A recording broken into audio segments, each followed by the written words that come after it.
Greetings and welcome to RPMMO Radio. I'll be one of your hosts, Ashen Phoenix, and of course with me, as always, are the two ladies. Say hello, ladies. Hello. Hello. Jazz and Sim. Oh, yes. This will be our Halloween special. It's our 20th episode, you know. 20 of these horrible... sorry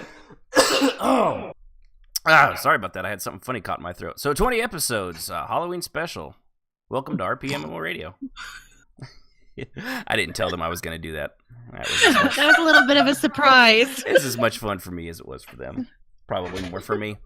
So, appreciate everybody tuning in to RPMMO Radio, live at twitch.tv/RPMMO Radio every 2 weeks at 7 Central.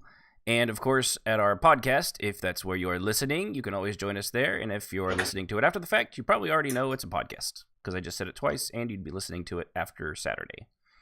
And you can get there through rpmmoradio.com. And, of course, if you want to join us live as a caller, go to rpmmoradio.com/Discord, join our Discord server, and we do actually have a way for you to call into the show, just like a real radio station. Just go to caller details, put yourself into and let us know what you want to talk about, or what you've got in mind at least, and put yourself in the caller waiting room, and when we're able to get to you, we will, get to you, because that's kind of how that works. And, that's pretty much how that'll go over. It's been pretty popular. We really, really love hearing from you guys. It's very, very cool. And sorry, I'm distracted. I'm trying to get back to my page there. There we go. And hey, T, the Khajiit. So it's pretty much just the best way to do that. And if you got anything, we won't be actually taking calls right off the bat today, because we have kind of a special. Hopefully, if we're also still around a year from now, we will have another one, and we'll just make this a tradition. We'll have 3 short stories for you tonight, fully produced and pre-done, and then they're not overly long. Each one's anywhere 10 and 15 minutes, give or take. And hopefully you'll enjoy them. We had a lot of fun doing them. Everyone did kind of their own thing, and all I did was say, write something scary or spooky. And just remember, we're not professionals. We are not professionals. That was abundantly clear. Although Jazz did surprisingly well. Apparently she has read to her children out loud a lot, or something. I've read books for people for recordings, for people that are blind or otherwise want to be able to listen to books and they can't read. So I read to them, and I did that for a while. So yeah, whereas she had 4 or 5 flubs, we had about 18 flubs for every one of her 4 or 5. Mm-hmm. So that was fun. But all right, so we'll go ahead and just do kind of the basics here, and we'll get into our stories. But before we do that, what have we been doing in roleplay? Anyone want to take it? I will. We had the holiday thing going on, so double XP and ESO. Yes. So I basically spent the last week leveling madly on my newer tune that I have rolled, and it's a Dragon Knight Dunmer, and kind of building her RP at the same time, which is usual for me. When I start playing a character, I tend to role play them more because I'm getting to know them. So, but yeah, leveling madly, she went from 18 to 46. Yeah, that's a lot. Yeah. And it's only been going, it still goes off in the second, I think. Isn't it? Yeah. I'm hoping to make 50 before it turns off. Yeah, I've got 4 more levels to do.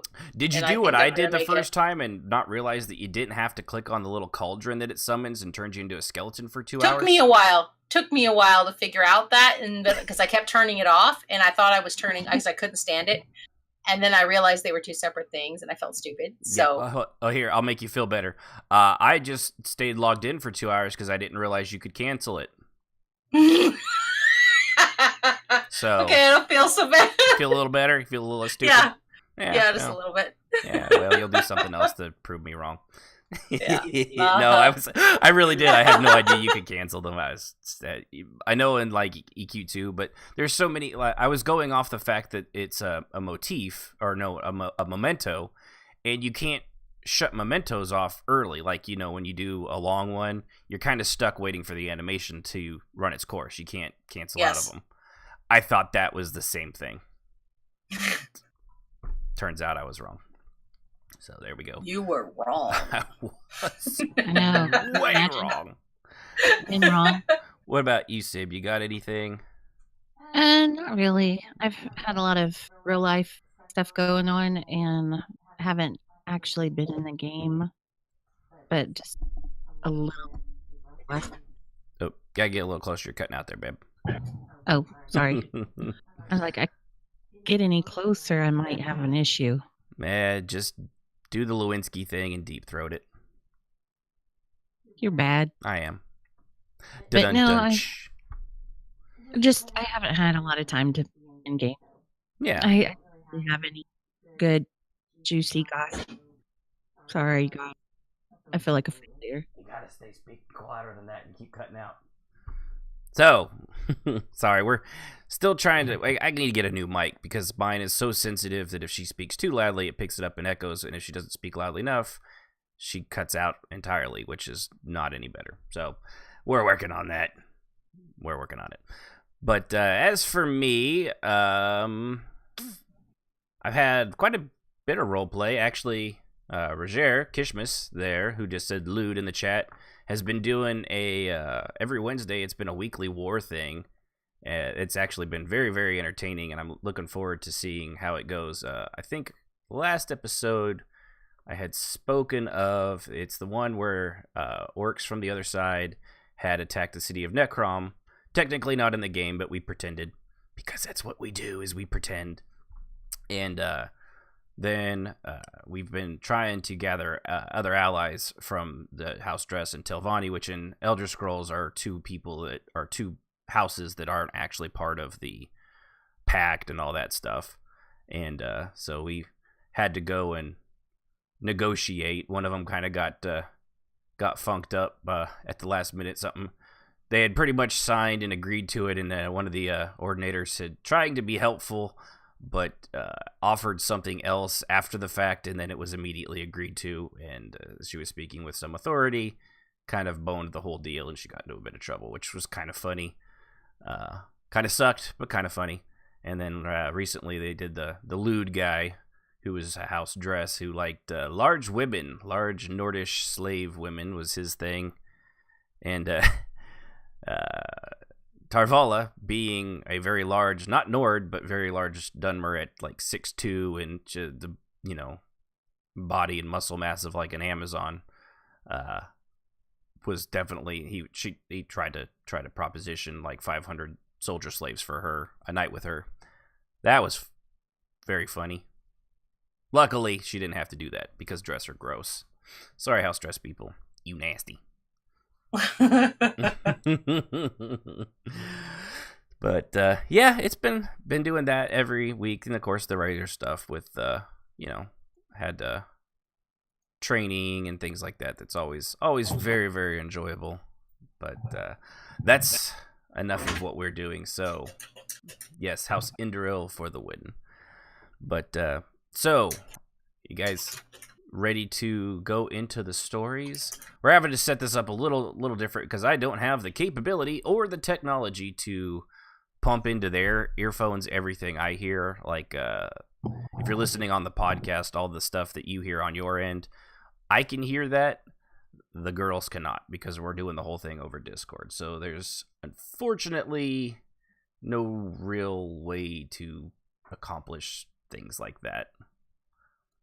So when I get everything started, they're going to have to kick it on their end. So if it's a little at times, that's probably why. And let me get this all set up here.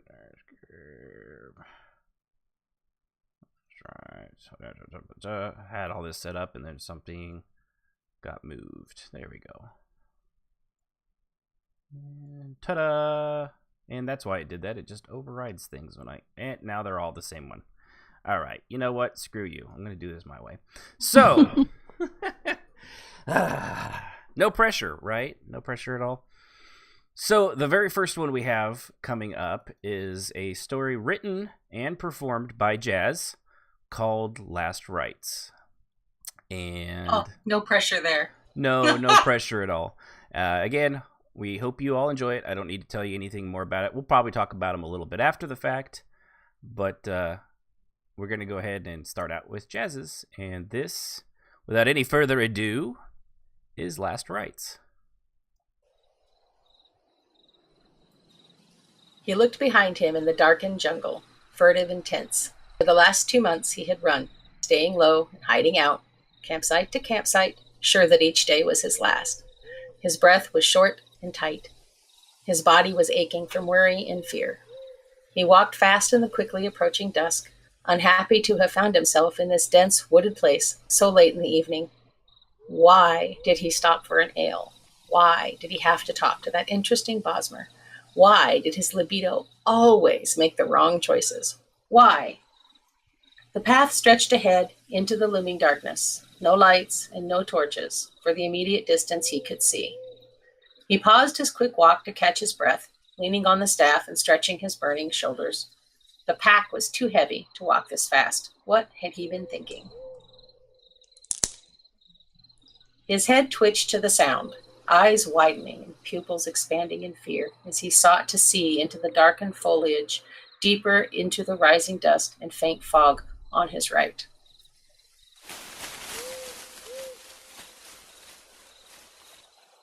He tensed even more than before, eyes widening and his breath catching. "Who's out there?"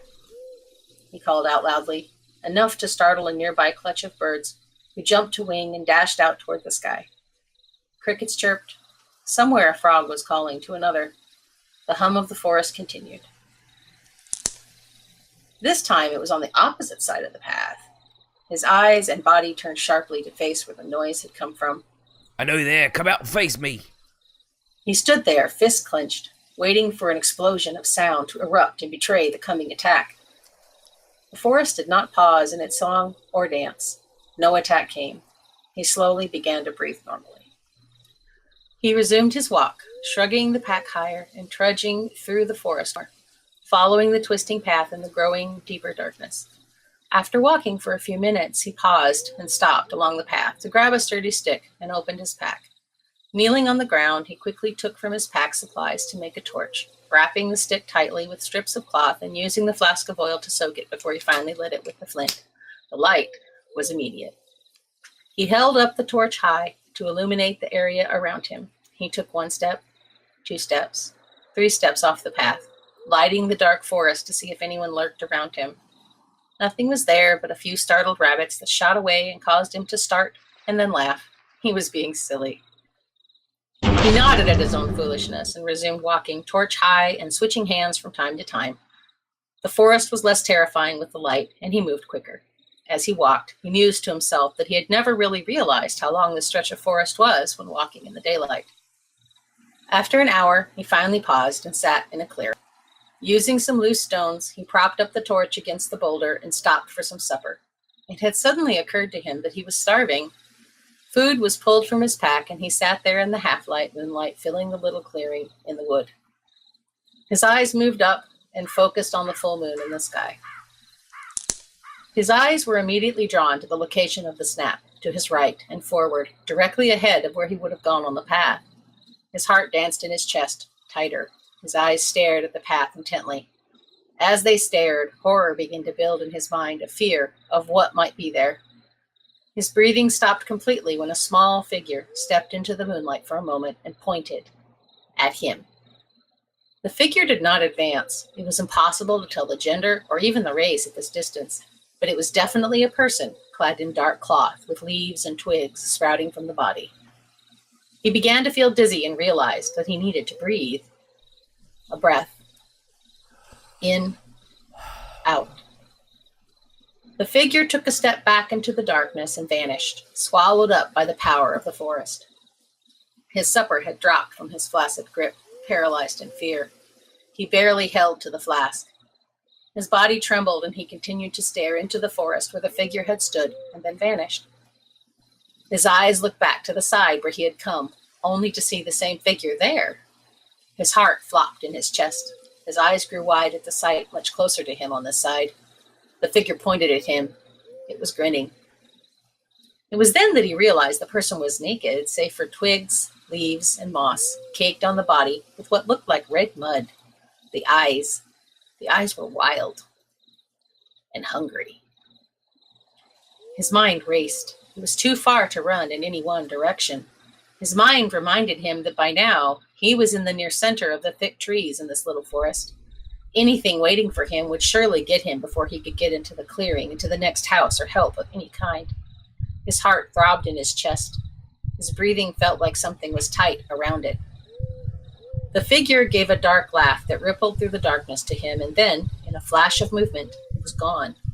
It turned and dashed away so fast that if he had not been watching, he would never have believed it. A quiet moan of terror escaped his lips. The forest fell silent.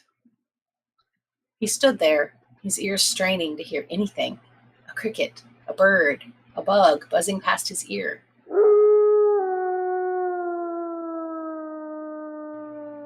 The howl exploded to his left, and the bright loudness of it sent him stumbling away from it in a start. His heart once again flopped in his chest, and his mind filled with terror. He ran. Sense would have dictated that he run forward, to follow the path, but he was long past sense. No, he bolted away from the path and deeper into the woods to his left. His ears could hear water, and he rushed toward it. Deeper in his mind, it screamed to stop, to think, to plan. He was too afraid, and his feet had a mind of their own. The mad dash took him through the wood in crashing, straightforward panic until he burst from the wood near a curve in the riverbank. He did not stop and followed his feet off the edge and into the water. The cold of the water shocked him into thought again. He splashed around like a bird in a bird bath, flopping left and then right, unable to decide where to leave the water or what direction to go. His cries were animalistic and his movements spasms of indecision. Finally, after an eternity of flopping splashes, he moved to the far bank and collapsed. He lay there a long moment, panting, trying to listen to the forest. It was loud again, and no sign of anything but his own chaos. He rolled to his back and stared at the night sky. Her face was there suddenly, a grin across a mud-caked face. He opened his mouth to scream, but nothing came out. Something brilliant glinted off the moonlight, and he felt it strike his neck. The scream echoed, burbling, struggling, pure panic, then silence. The forest chattered for a moment about what that sound had meant. And crimson slid toward the river. He woke with a start, laying on the side of the road. Slowly he sat up, looking around. Dawn streaked the sky, and all around him was blood. On him, caked into his clothes, along with mud and twigs. His feet hurt. Nearby, on a sign, was a parchment, a bloody handprint in the middle of it, fingers splayed. He felt his blood chill then, for he knew that sign. His hand went to his neck to make sure his head was still attached, and he got up, wandering over to the sign on shaking legs. The paper was a bill. His mind raced ahead, remembering that bill. It was for a piece of land he purchased some time ago from a young woman and her son after the death of the owner. He had promised to sell it and pocketed the money instead. He reached for the paper only to see the ethereal glow of his hand, gasped and stared at it. What? He spun around to see his body there, slumped like a broken doll. The eyes were open and staring at the paper stuck to the sign, posed for someone to find. Posed. He gasped and realized he was dead. And there's the first one. So, that was Last Rites, written and performed by Jazz. Hopefully everybody liked it, because if you didn't, well, yeah, sorry. That's all we got. No, she did very, very good. I was very, very impressed with how quickly we got through that one. So, and with that will be our second story, written and performed by Sib. Yes. She said very nervously. I'm worrying about the echo, so I'm trying not to talk a lot. No, you're all right. We can take care of that later. So just do what you got to do to talk, babe. Don't worry about it. You got anything you want to say before we get yours done? I'm a potty mouth. She That's is. all I'm gonna. And I'm normally not a potty mouth. Yeah, not normally, but you'll see. So, written and performed by Sib, this is No Escape. Ah, finally. Chris mutters to himself as he settles down into his well-used, broken-in game chair. He places a small cup with his favorite drink down on his desk, a little Daniels and Coke. Then he wiggles his ass, settling down into his chair, emphasizing just how comfortable it is. Now, let's see what's rolling in EQ2. He quickly types in his username and password. Then he leans back, folding his right leg up underneath his left knee. A huge grin crosses his face as he checks his Discord on his second monitor to see who all is in game tonight. This fine All Hallows Eve, October 31st. Yeah, he knows that he should be handing out candy to all the little demons and devils dressed up in their finest. It's just he hasn't been much in the mood for the trick-or-treating. Work, love, and just life in general has had him down the past few months. All right, here we go. The screen fades into where he is last logged off, right on the end of the pier in Freeport. He looks at the guild window and sees there's a few of his guildies on. He doesn't know any of the ones logged on.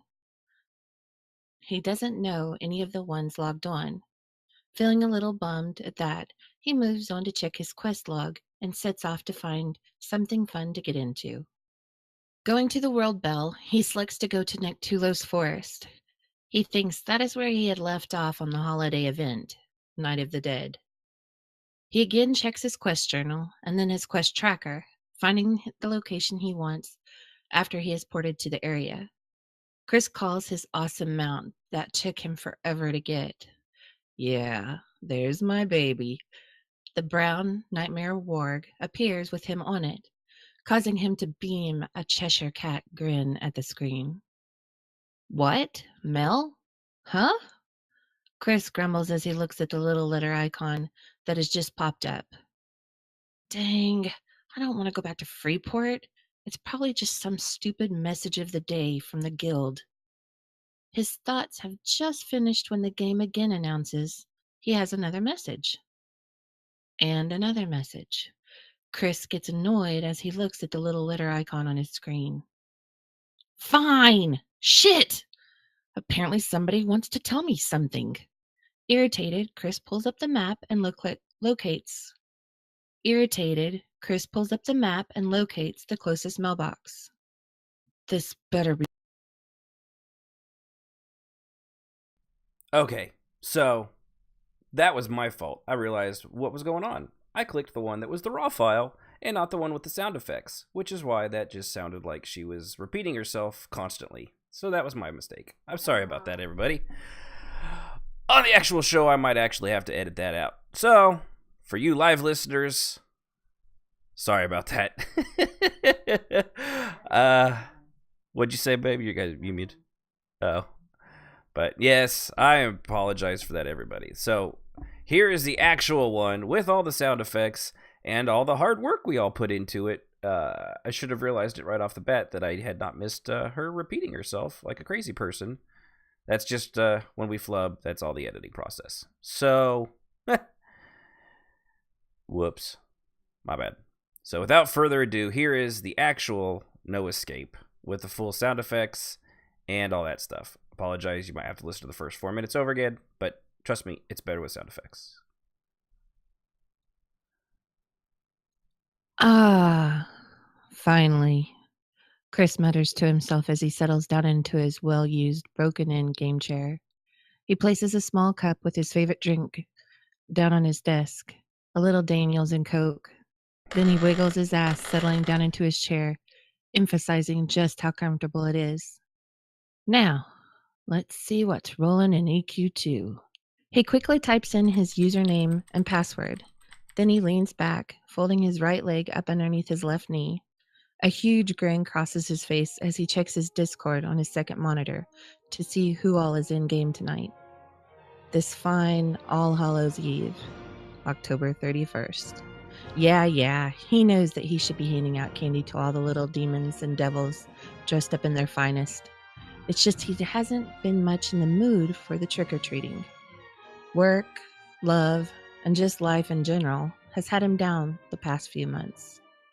All right, here we go. The screen fades into where he is last logged off, right on the end of the pier in Freeport. He looks at the guild window and sees there's a few of his guildies on. He doesn't know any of the ones logged on. Feeling a little bummed at that, he moves on to check his quest log and sets off to find something fun to get into. Going to the World Bell, he selects to go to Nectulo's Forest. He thinks that is where he had left off on the holiday event, Night of the Dead. He again checks his quest journal and then his quest tracker, finding the location he wants after he is ported to the area. Chris calls his awesome mount that took him forever to get. Yeah, there's my baby. The brown nightmare warg appears with him on it, causing him to beam a Cheshire cat grin at the screen.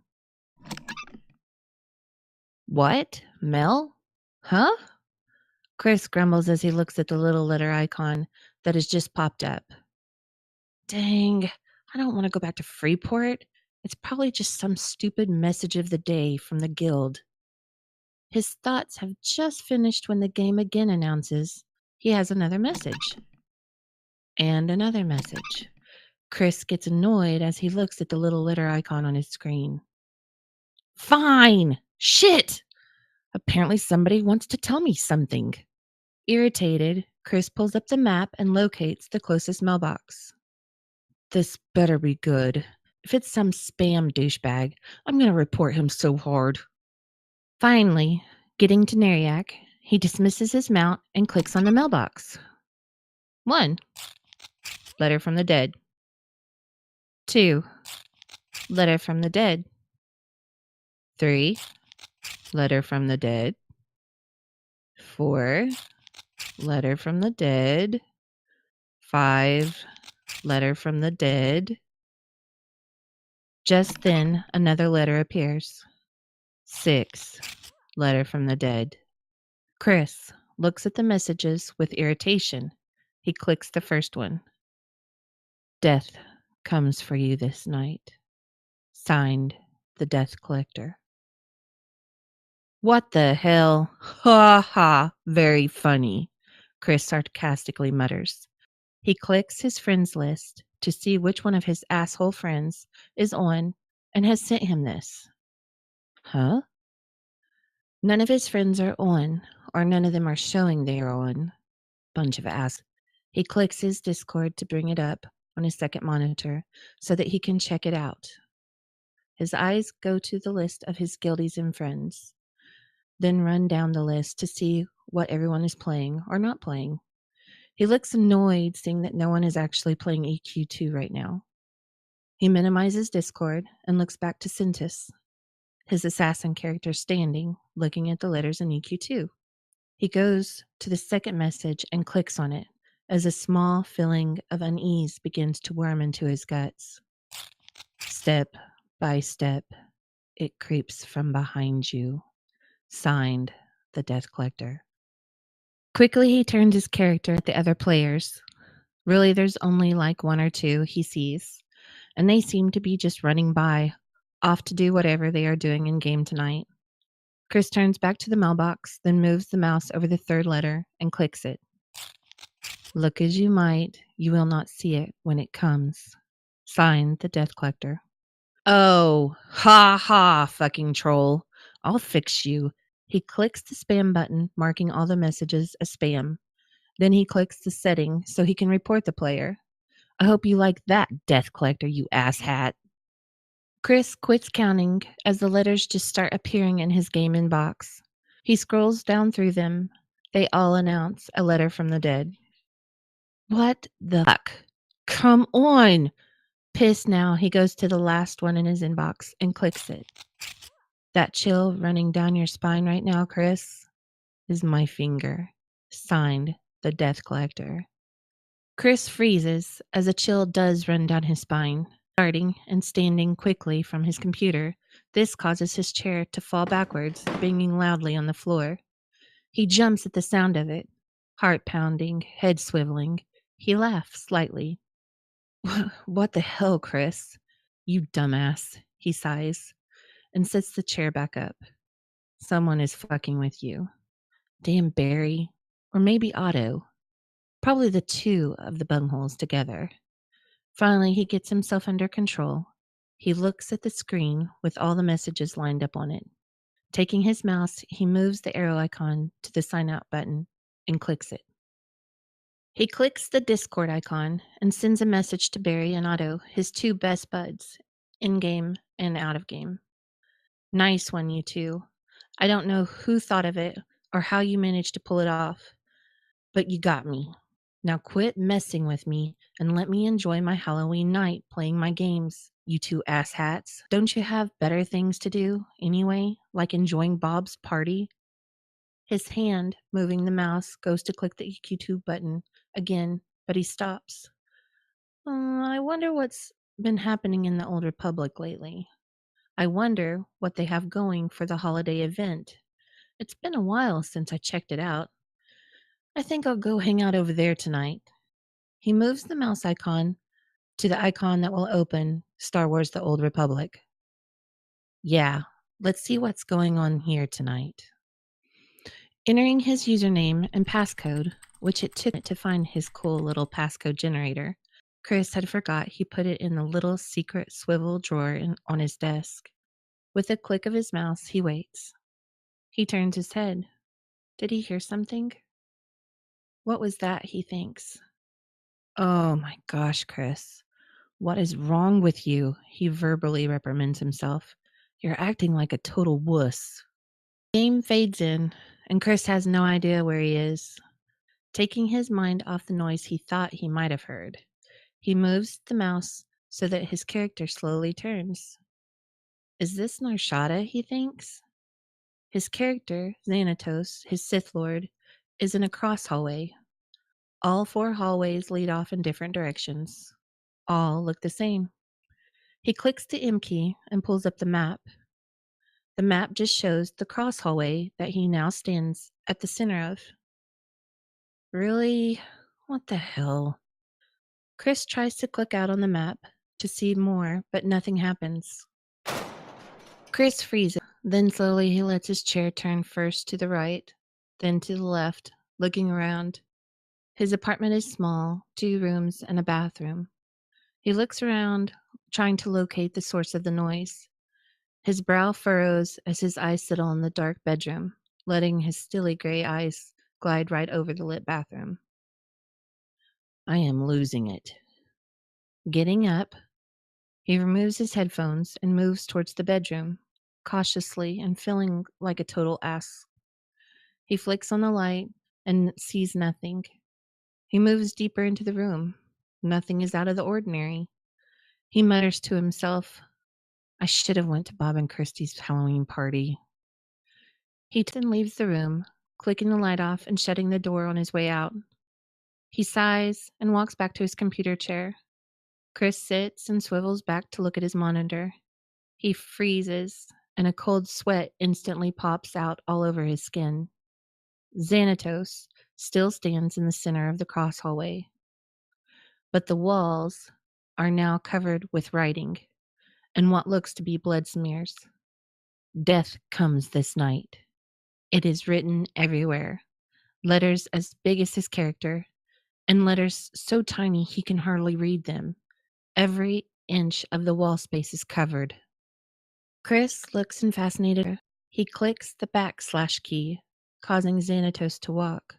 Slowly, as he moves forward, Chris is unable to pull his eyes from the screen. What the hell is going on?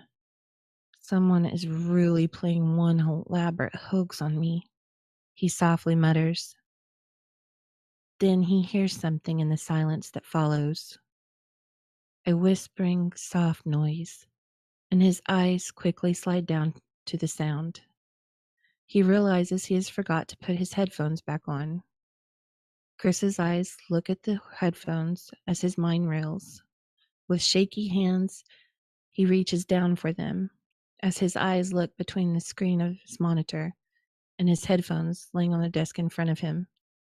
The whisper grows louder as he slowly places the headphones over his ears. Chris, again, is paralyzed in horror as he watches and listens. It comes for you, smooth as a knife, runs through warm flesh. It wants to rip your soul. Tear, feast upon it. Death comes. In a raspy little sing-song voice, the words just keep being repeated. Yelling in fear, "What the fuck is happening?" Chris pulls back quickly from his desk. He bends down and yanks the plug from the wall that supplies the juice to the power strip that all his equipment is plugged into. Shit! Shit! Shit! Damn it, Chris! He yells. Get a hold of yourself, man. He spins in his chair. Wildly, he looks around the space of his living room/kitchen. His skin has broken out into goose flesh, and his breathing is heavy and rough. It's just a joke. That's all. One of my douche canoe friends, that's all. Or what? Maybe someone I've pissed off?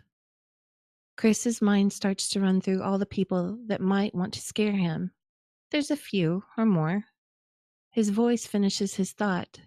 But who would go to this extent for a hoax?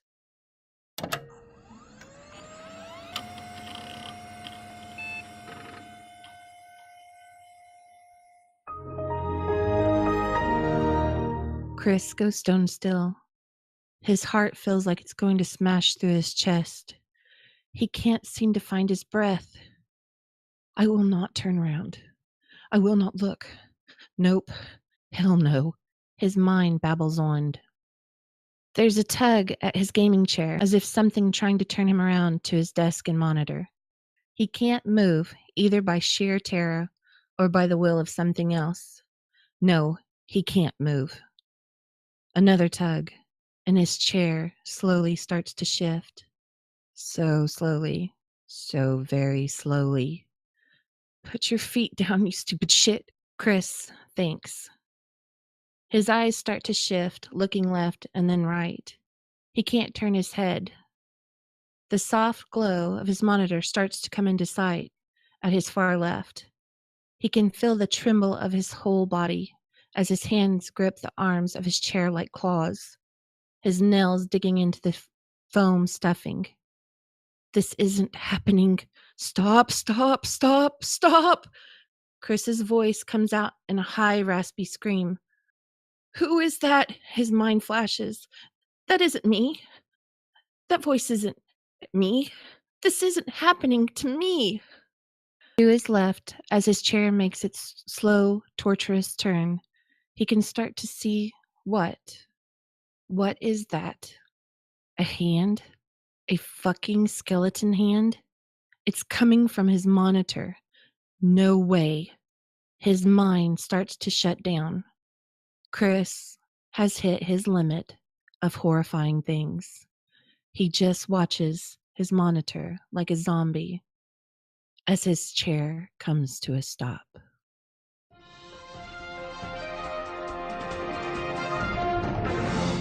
We're reporting another strange disappearance today.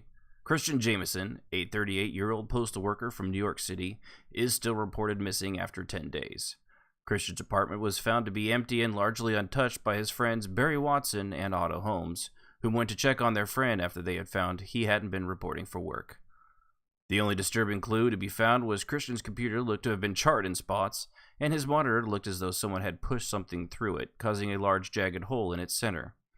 There was a single note found on his desk, said to have been the possible victim's handwriting by police, that simply said, "Happy Halloween." In other news today, I-44 was shut down once again. And there you have it. That was No Escape, written and performed by our very own Potty Mouth Sib. It was kind of an irony that the least cusser of us all in real life wrote the one with the most cuss words in the actual story. So that was kind of fun. I was just channeling my inner gamer. That's what she kept telling me. Which, having listened to our son and other kids on there, pretty much, yeah, you guys are foul. All right, so hope you enjoyed that. Again, we'll talk about all this stuff after the fact and go into our actual topic, which is some of our favorite Halloween roleplay. But first, we've got one more, and it is written by me, Ashton Phoenix, and it is called Hard Life. And so that I don't screw up like I did with Sibs, I'm going to make sure I get the right file here. Sorry about that, hon. I love you. For you on the podcast, I screwed something up. Don't worry, I fixed it for you. All right, so here we go. This is Hard Life. It was a hard life, but a fair one. Working the land, trading what you grew and pulled out of the earth with your bare hands to the locals and the nearest town. The life of a farmer was one of long hours under the sun with your hands in the soil, of your family working together to survive and thrive, if only you put the time and effort, and, God's willing, the weather agreed. Of course, in these parts, the weather was nearly always agreeable enough, plenty of sunshine and just the right amount of rain. Old farmer Thaddeus Monroe sat rocking on his porch with a glass of cold tea and watching his son and 2 daughters at play, a game of tag around the big tree, while his wife rocked next to him, fixing a hole in one of his favorite shirts. "Something on your mind, husband?" she asked in her high northern accent, her red gold hair pulled back and braided with little ringlets falling down over the ivory white of her skin. Gods, how did a country bumpkin like him end up with such a fine northern lass? "Yep. Heard something from the good fellas the farm over. Something's been killing their livestock these last few nights. Says it looks like they just up and stopped living. Didn't even get 8, except one what got caught by a coyote getting nibbled on. But it weren't no coyote what brought them down, no ma'am. Then there's them rumors of cultists, don't even know which ones. Off town over. Always some damn fools worshipping some evil of this or that." Miss Monroe looked up from her sewing, a worried expression on her face. Reaching over, he patted her hand. "Don't worry, missus. I won't let harm come to you or the little ones. Besides, when them adventures get back from delivering the goods to town, mayhap we'll ask 'em to stay a night or 2 for some food. A few extra strong lads and ladies wouldn't hurt, right?" Her face softened as it eased into a smile, and she nodded at him. "Guess I'll be making some extra tonight, then. You best be getting back to work, dear. The south field won't grow itself, you know." She bent down and kissed his cheek before calling the girls in to help. The clomping and stomping of boy feet followed up behind him. The young boy, no, young man now, of 10 with his mother's red crop of hair and his pa's dark tan skin, looked up at him. "We going back to work, Pa?" They did. Hard, honest work. Dinner came and went, but those adventures never returned as Farmer Monroe had hoped. Ah, well. Really, the chances of them being needed were very unlikely. Hundreds, if not thousands of days and nights had come and gone just like this one after all.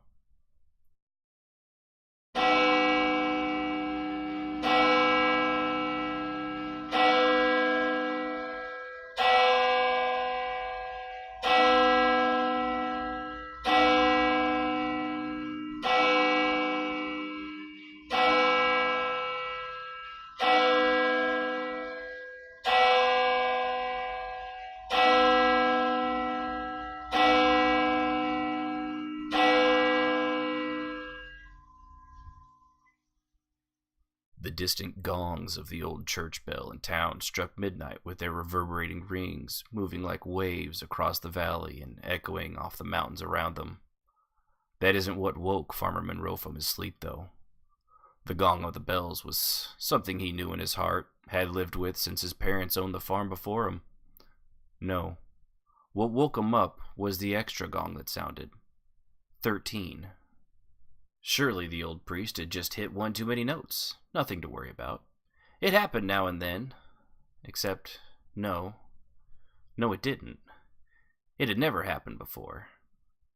There was a feeling of unease that washed over him.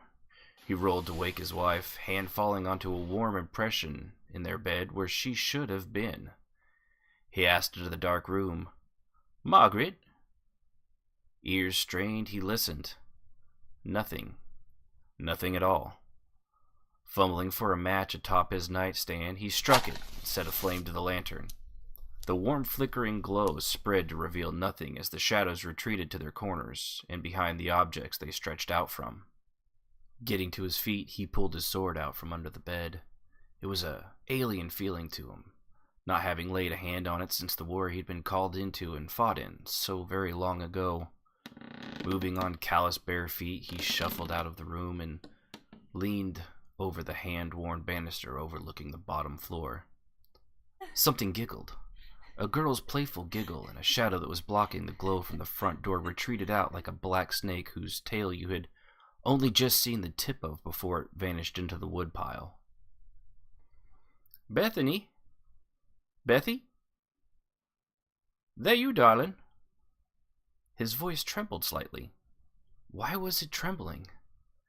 It was only one of the girls. They giggled all the time. "Bethy, you're scaring your pa. You best come out here right this instant or you'll get a swat." The giggling stopped. Suddenly, and without any drop in volume, just stopped. He listened and watched. Only the glow from outside flickered through the door as the night kept its own counsel. Slowly, one step at a time, he descended the stairs, sword drawn before him. There was nothing save for the orange flickering of lights across the wooden floor. Palm sweaty, he gripped the sword as he turned the corner and looked outside. And something inside him, deep inside him, that quiet little voice that sanity rises from, cracked. The front lawn of the family home was a nightmare come to life. His wife and 2 daughters, standing in a triangle, hands to the sky, heads back, and no, not standing, floating. Gods help them, their feet weren't even touching the ground. A language flowed out of their mouths, like black, greasy oil in his ears, inhuman, otherworldly. Then another sound, that of screaming, crying and begging. And the fire at the center, his boy, his only boy. Gods, how could this be? He was tied to a pole, bound in chains, burning alive, skin black and scorched, blood boiling on his flesh as it burst from blisters. "Daddy! Daddy!" Monroe's shock expired at the sound of his son's voice. Sword ready, he rushed at them. He did. He tried. He really tried. With only 15 feet to go, he was struck down by an invisible wall he could not see. He landed hard and was stunned. Not from the hit, but actually stunned. His body wouldn't move. He tried with every fiber of his being and mental command he possessed, but he couldn't move, save anything but his eyes. Eyes pointing right at the horror of his family. No one to help. No one to wait. Who was that? Yes, it was. The adventurers. They were here. "Help! Gods above, help me! Save my family! Someone please! Save them! Save my family!" They didn't move. Why wouldn't they move? Not only did they not move, they looked to be laughing, talking as if nothing was going on before them. "It always takes so long. Need to shorten these scenes. Blah, blah, blah. Hurry up already!" "Save them, you monsters!" he shouted. His son's screams had stopped. The fire expanded in a flash of light and heat, engulfing his girls. His beautiful wife with their greasy language came to a crescendo, and out of that light rose a demon summoned from deep inside Farmer Monroe. The crack grew, splintered into areas of his mind he did not know he even possessed. The splinters fragmented in open fissures, and in those fissures oozed memories. His family. Just like this. 12 times, 100 times, 1,000 times and more. Burnt alive. Sacrificed to this hell spawn that had been summoned again and again and again. What was left of his mind broke. Shattered into fragments and pieces, looping again and again back onto one another endlessly. Save my family! Save my family! Save my family! Save my family! He repeated over and over rapidly. The demoness paused, frozen in time, the black flames stuck as if in a photograph. The adventurers moved now, all groaning. Oh, come on! They glitched out. Damn it, this is bullshit, said one. Yeah, man, well, these new interactive AI NPCs, every patch they take 1 step forward and 2 steps back, replied another. We'll have to wait for a reset. Come on, nothing to do now except bitch about it. May as well just head on out. They left, leaving Farmer Monroe staring at the bodies of his family. A picture of them burning in flames etched in the programming deeper and deeper until reset. It was a hard life, but a fair one. All right, and that is our third and final story for this episode, Hard Life. Before it was written by me, and we apologize on behalf of RPMMO Radio. No, we hope you guys enjoyed that. It was a lot of fun to do it. I actually learned a lot about editing and things like that, so it was a good experience all around. And yeah, it actually was a little like Westworld, which ironically we only started watching recently, and I had already started thinking of that story when we started, and I was like, huh, that's a lot like Westworld. But yeah, we'll get there one day. Although, I think we'll get there more on the video game side of things long before we have what Westworld does, because that's crazy. Can you imagine if in that show, if they can do that, what their VR is like? I mean, seriously. It seems like a missed opportunity. But, yeah. So, that was that, and hope, like I said, hope everyone enjoyed it. We had a lot of fun doing it.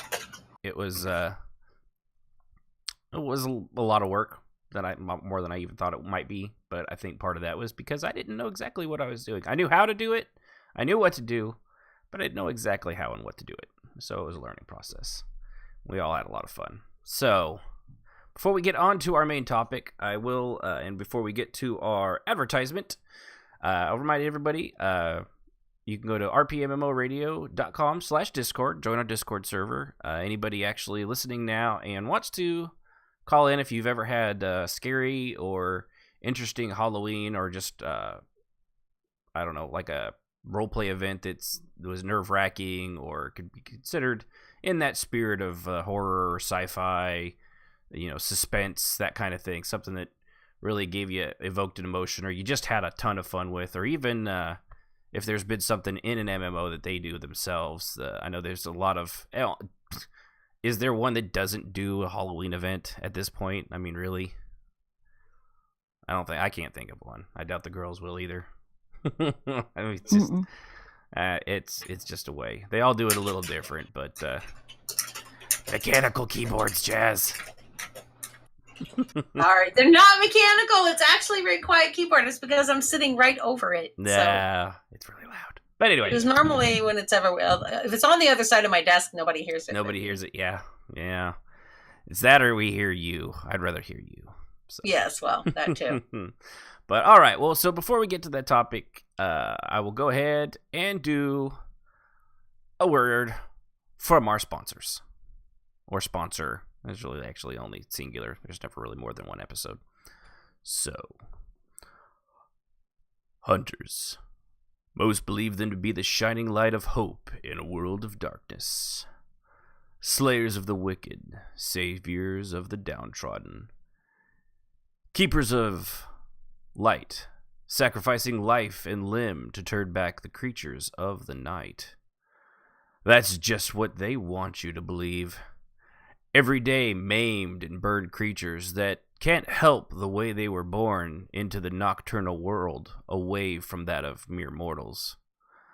They need a place to rest, recover, a safe place. That's why we here at Cthulhu 666 Mission are here. We nurse the injured vampire, werewolves, succubi, trillips, boogeymen, hellhounds, void seraphs, crampi, various demons, and of course, halflings back to health. For doing nothing more, of course, than trying to live their lives and survive. These innocent creatures of the night are hunted too, near extinction. That's why we at Cthulhu 666 Mission are here to ask humbly, of course, for anything you can do to help these pathetic, pitiful night spawns.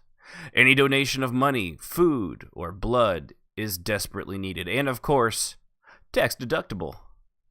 We also accept unwanted, bad, or lazy children who will finally be put to use in society as they are used in our recreational sports rehabilitation.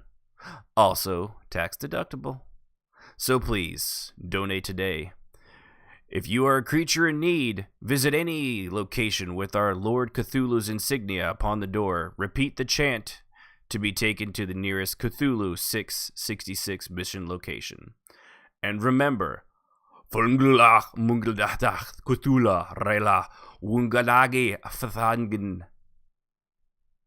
evening. All right, well, there you go. It's poor night spawn. Yeah. Yeah, that's the actual phrase. In his house of Rayla, dead Cthulhu waits dreaming. It's repeated over and over. No way. Yeah. That's what that means.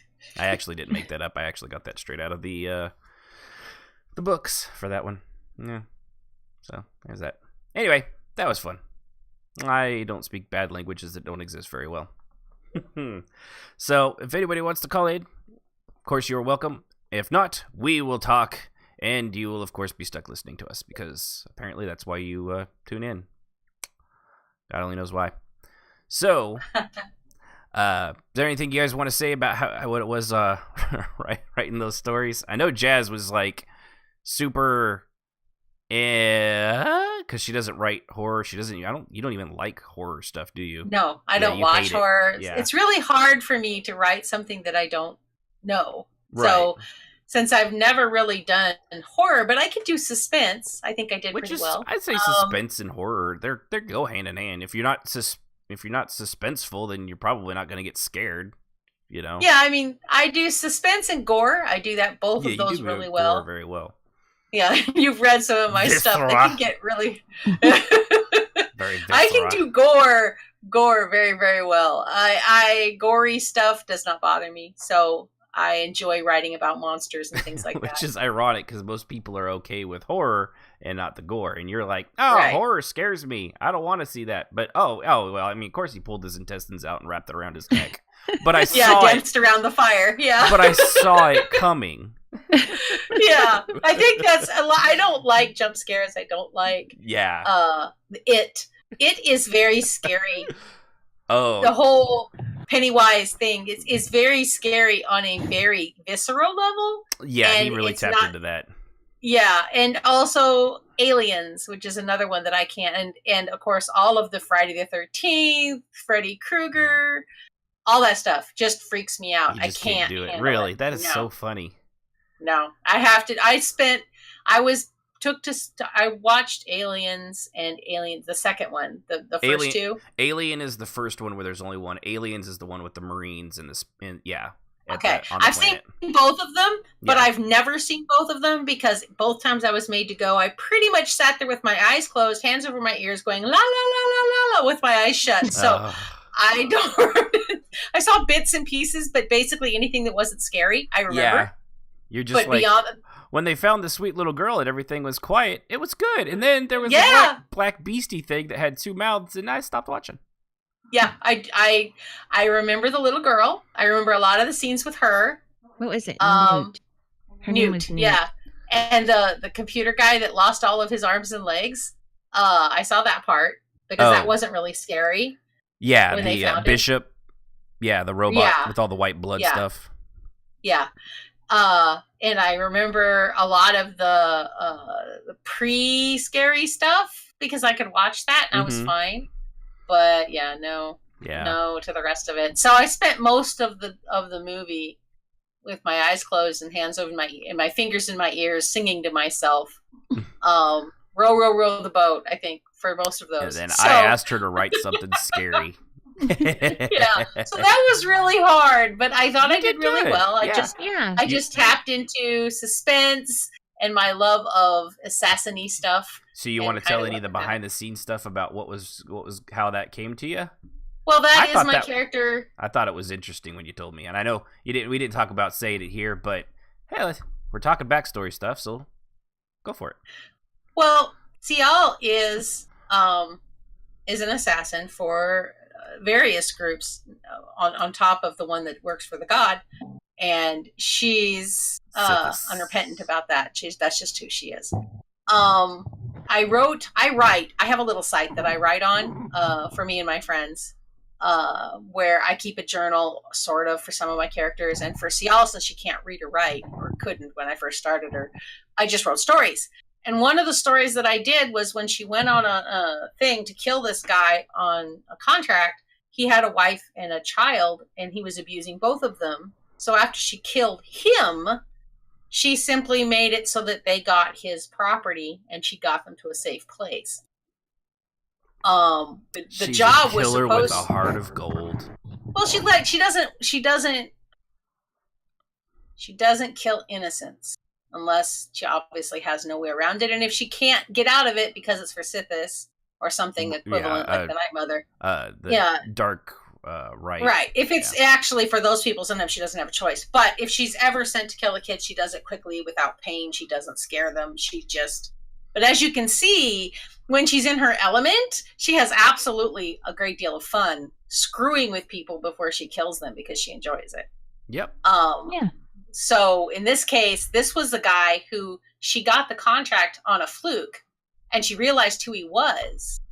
So even though he was being chased and hunted down by more than one assassin for something else he did, because he's a crappy person, Cial was going after him for taking this woman and child's property that she had paid him to do. She had paid him to do. Mm-hmm.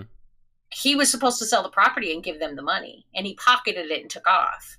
So when she got his contract, she was like, "Oh, this is going to be fun."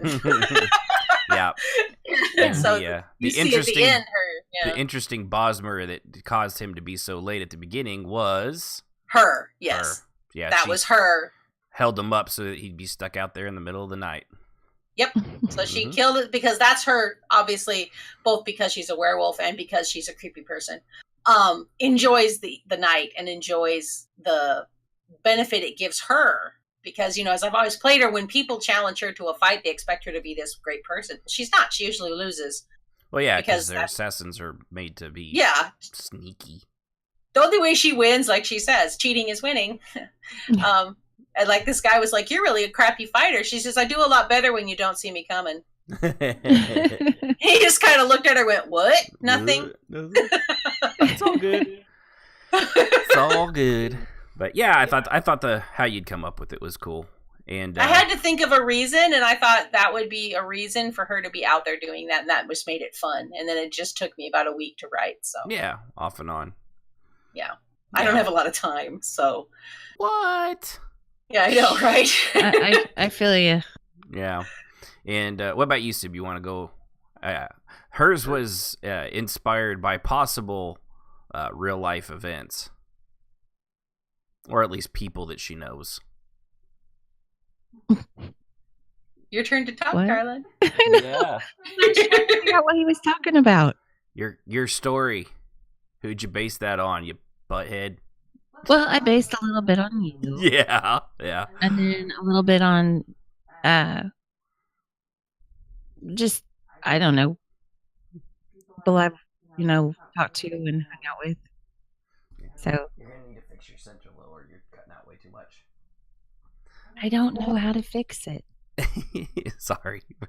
We're still trying to get these things. We had done stuff while we were recording them, and we don't have our things set back. Is that better? At least, you have to talk right now. Yeah, that sounds a little better. Okay. At least you're not cutting. I'll try it. try it there. Yeah. But no, I just kind of, I can't even remember where my story came from. Oh, I know. I knew all the mannerisms and stuff. A lot of that. I as of right now, I am actually sitting with my right leg underneath my left. That's how I always sit in my stupid computer chairs. Which, when you get to my age, is really bad on the circulation because by the time I try to get up, it's a limping hobble to get it anywhere as the pins and needles start to.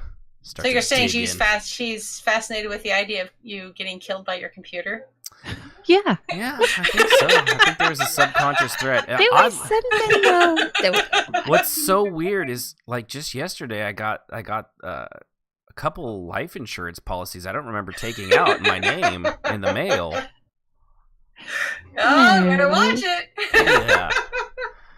But yeah, I thought it was very funny reading hers and listening to, because she's, even in real life, she's not a cusser, so it was really funny that she had written so many cuss words in tapping into the inner gamer like that. Yeah. So, yeah. it was pretty funny. So But awesome. no, there was another part of that I cannot remember. It was like something I had read. I don't know. It'll come to me. I'm not a drinker, and I've had a couple of, what are they? Oh, that's right. I forgot about that. So I'm like super mellow tonight. I'm like, meh. She found a YouTube YouTube channel called what was it? Tipsy Bartender. Tipsy Bartender. He's he's an African guy. I don't know if he's like from Jamaica or if he's from Africa, but he's got the, shake it like it's sexy. The awesome accent that when we told my mom about it, because she likes to drink, she's like, I could just listen to them talk. What was the channel again? she loves that accent, apparently. I'm like, that's creepy, Mom. Thanks. But it was caramel apple shot, but it's actually like a piece of apple made. Yeah, it's like it's caramel vodka, and you use a melon baller to scoop out the apple. You soak that apple in the vodka to infuse it with it, so it gets in there for about an hour, and then you dry off the outside of the apple, and then you cover it in caramel. So it's tiny little. Oh my gosh! Alcoholic caramels. I've had like, I think 3, so I'm like really super mellow. And for her, like, that's a lot. I could drink that much alcohol. I had a shot of it already just because I never had caramel vodka, and I was like, yep, that's good, but I drink apparently too much because it didn't really do much. That's beside the point.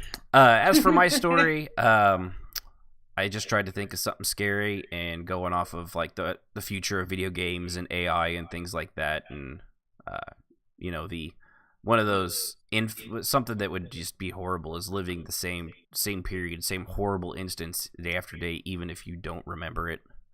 So I'm sorry if I'm cutting in really bad out there. I'm trying to get that taken care of. Are you cutting it out too? Yeah, I am. Yeah. Give me a sec here.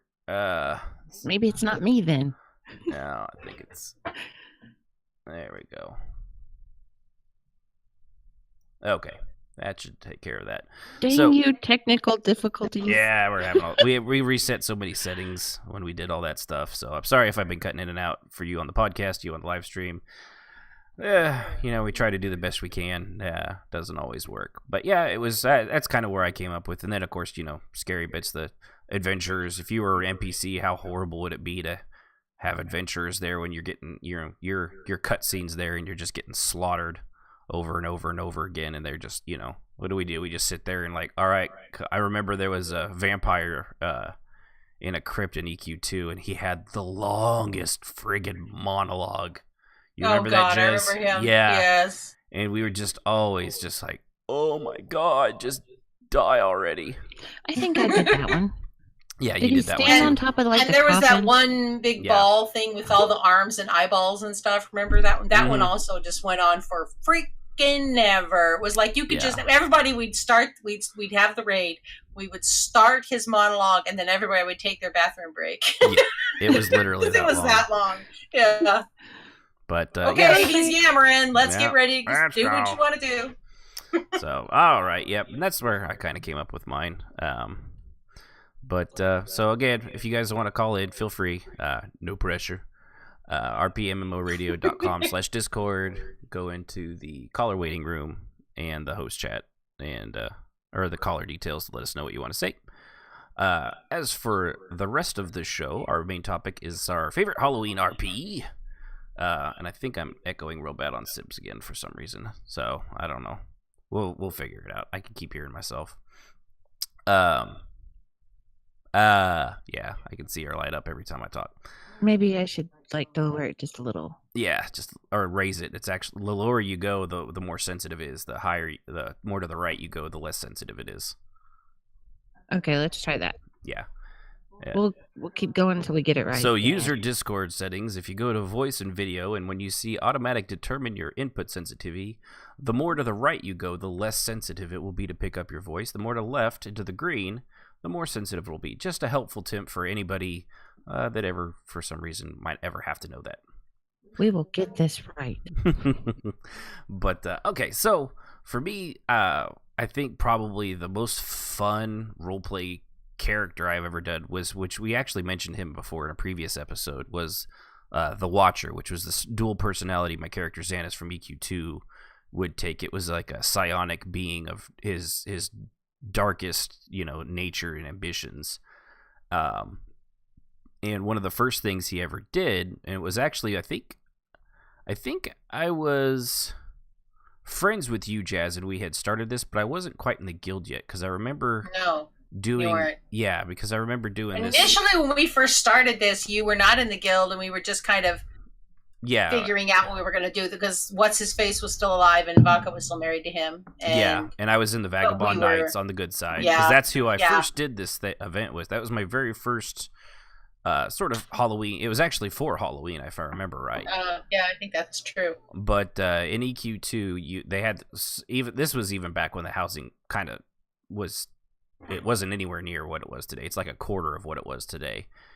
To make hallways and stuff, I had to use bookcases because they didn't even have walls yet or pillars or anything like that.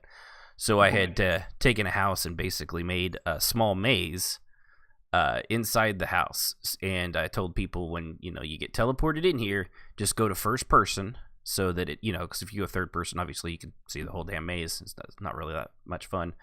Go to first person, and as they went through the maze, there were different little obstacles, riddles, and things like that. And on top of it was me running around, and as they would go one direction and came to a dead end, they would go back, and I would have moved the bookcases so that the way they had just come was closed off. Oh, that's just mean. And then it would then open up another way behind them where they had just come, so they were bouncing back and forth, and they had to. I don't even remember what the riddle was I had come up with, but it was a lot of fun, and it was the only way for them to get out. And it was enough that actually one person, they asked me to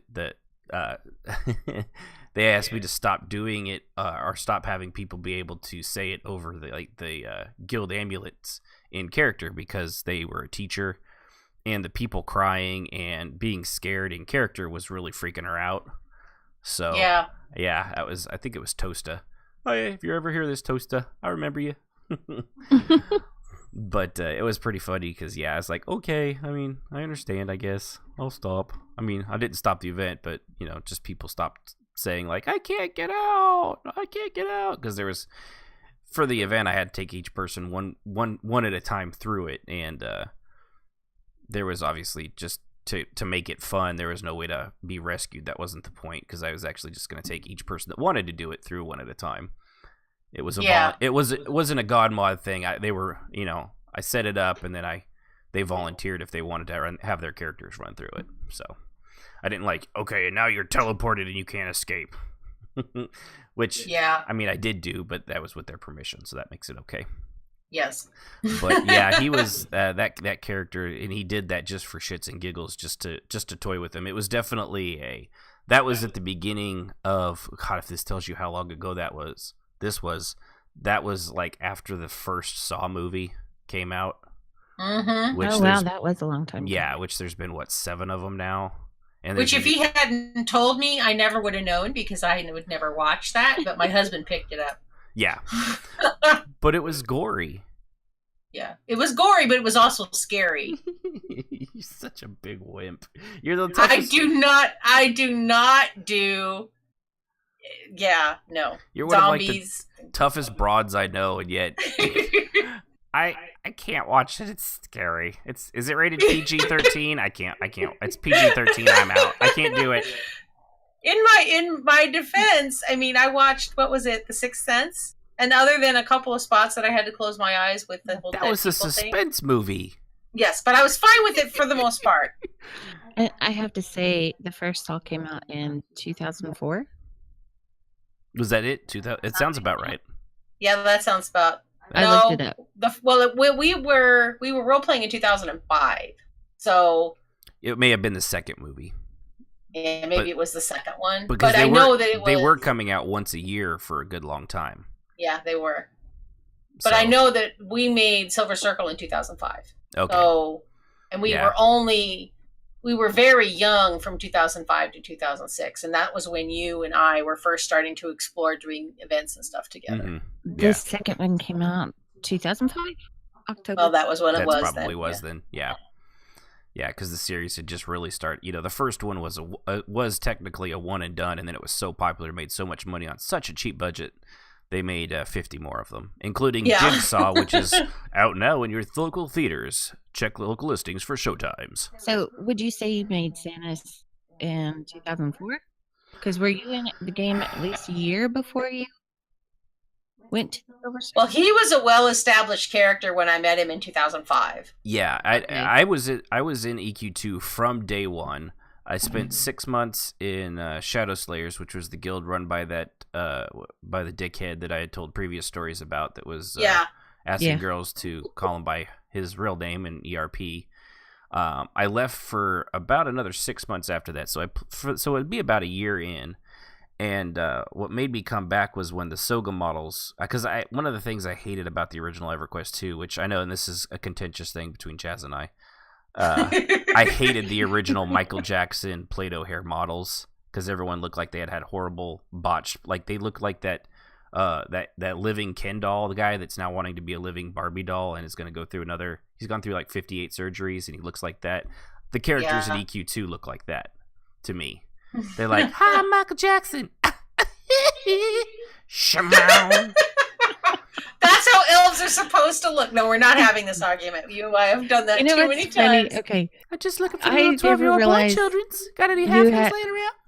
I never realized you had to, like, if you pick the non-Soga models. Soga, yeah. Or whatever it was, that you had to go in and choose the other one, or else they just gave you a random look. Yeah. Until somebody goes, "You have pink hair like mine," and I was like, "No, I got black hair."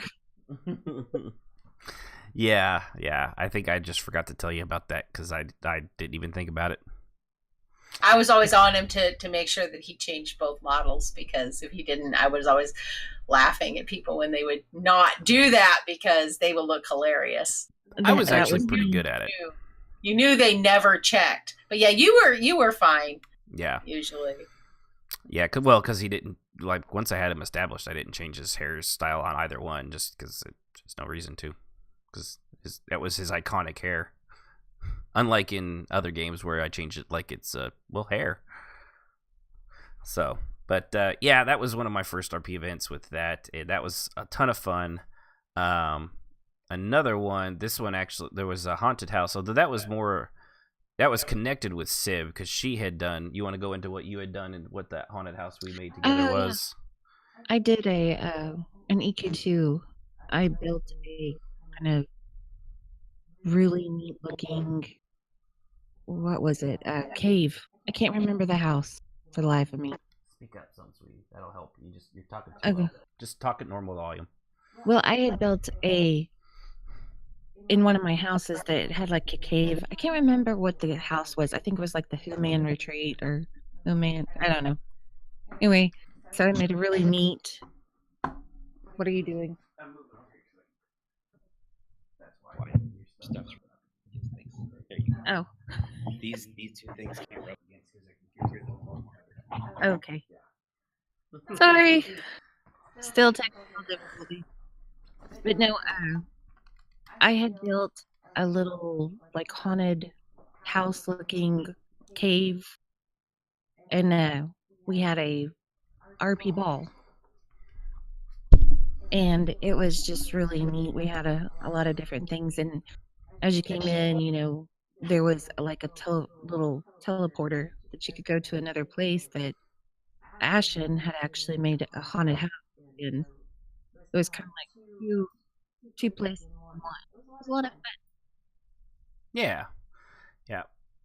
But yeah, and so yeah, they did the ball. Everyone came over, had a good time, and then off to the side because you could do portals to other houses inside someone else's house. And so when they went through that one portal, it would take them to the scary maze thing, which again, it was best done in first person, and you just kind of walk through it, and they just had so many props that you could use in EQ2. It made it a lot of fun. But very much so. Yeah. And that was also the one where somebody tried to hijack our event, and that wasn't fun at all. Mm-hmm. Yeah, that's just what people do. It's so annoying. Yeah. But so you got anything you in particular, Jazz, that you were like, Jazz, you there? Oh. Did we lose her? She's muted. She's muted now. I don't think I can. But there you are. How about now? Can you hear me? There you are. Hey. Oh, okay. I muted and then unmuted myself, and it didn't unmute. Anyway. Oh, that's okay. So yeah, go ahead and whatever you had there. Halloween's not my thing, but Samhain is. So, being pagan, you'd think I would enjoy it more. Ethan. Oh, yes. Sorry. She's a witch. Burn her. Get the torches. The tiki torches. No, those are for the other thing. What are those for? Those are for Nazi parties. Because nothing says threatening like a fucking tiki torch. Yeah, I'm gonna laugh about that for a long time. Did you hear? Not to get political. Well, this isn't political. Nazis are bad. The end. There was a war fought. The president of the Tiki Torch company actually had to come out and be like, Tiki Torch in no way responds or represents any way our products are used. We are not we are not for Nazis. I can't believe I have to say this shit. The end. That's basically what he said. I can't believe I have to say this in 2017. That is really sad. So does that mean during the 4th of July when I put my tiki torches out to keep the mosquitoes away that I am now having a Nazi party? I hope not. It's really helpful during the 4th of July because you can light your punks and your fireworks off the tiki torches. Even though it's a low burn flame, yes. It's very handy. But anyway, sorry. Yeah. Back to burning the witch. Yes. Anyway, so I don't really partake in most games of seasonal events. I've never, and I know you've made fun of me for that more than once. Mm-hmm. That I just don't. Mm-hmm. I don't do holiday events because they tend to be really crowded and they annoy me. So, just like Jehovah's Witnesses, weird. But we do. Yeah, shut up. So we do like. I did like to do something like huntery or gory. I think we tried to always have a gourmet Halloween dinner thing, because and that for those that may not remember, if you've listened to past episodes, Gourmal was Strafe, or Rengots as we kind of know him, not his other character, but he always played the troll Gourmal. Yes, and he cooked so all the troll food, and that was like Vaca's favorite food in the whole world. So stuffed eyeballs, steamed and stuffed eyeballs. Yes, and fingers and hey meat, which is like a blend of several sentient beings. Hey meat together. I like that. Yeah, so it was always very, very funny, and it was a lot of fun. Especially because other than like things like Jazz and a few of the other, I guess, nighty creatures that were, that weren't really people. They were more like a creature. Yeah. They weren't squeamish, but everybody else, like Xanis and pretty much the other 95% of the people there were like,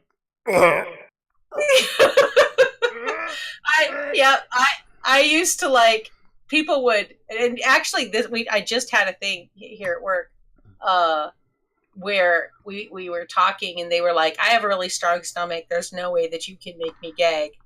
I said, you will lose this bet. I am, along with two of my friends, the best at this, and you need to like back down now. But he did it, so I made him gag in 32 seconds.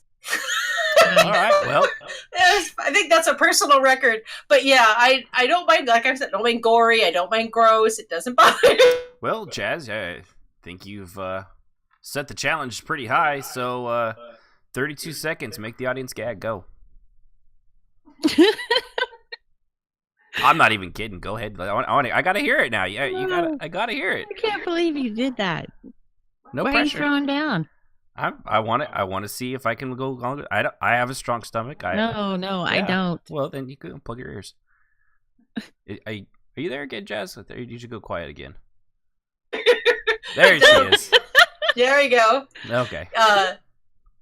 Dogs and cat poop and how they look at it. And I started discussing, which ones are soft and gushy on the inside, crunchy on the outside. And, I've got an old dog that can't control its bowels. You got to bring your A game on that. Mm-hmm. That's not going to get me. Yeah. Well, not you, perhaps, but I really had everybody going pretty fast because I got into some pretty good detail about the different kinds of candy in the box. And, Nadea in the chat says, try me, baby.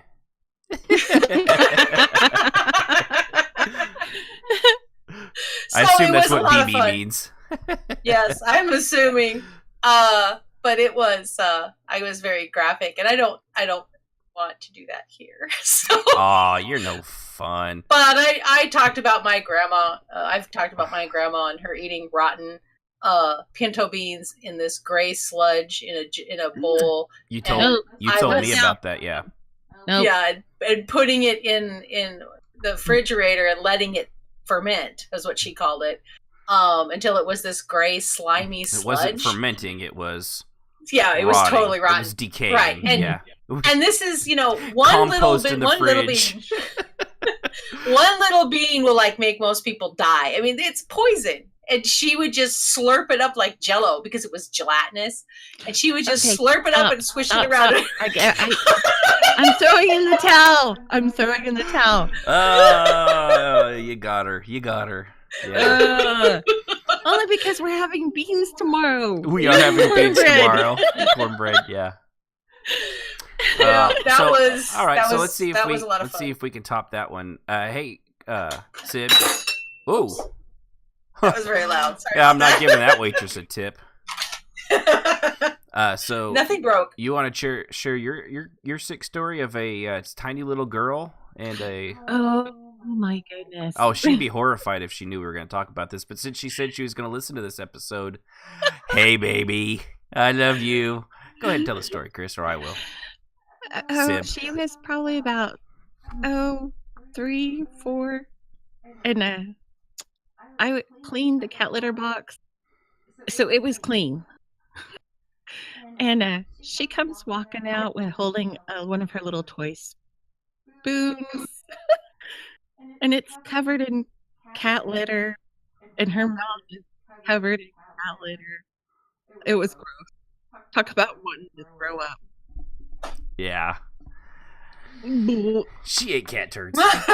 No, she didn't eat no turds because it was clean. Yeah, we're going with it. She ate them. That's what I always still tease her for, is eating kitty litter.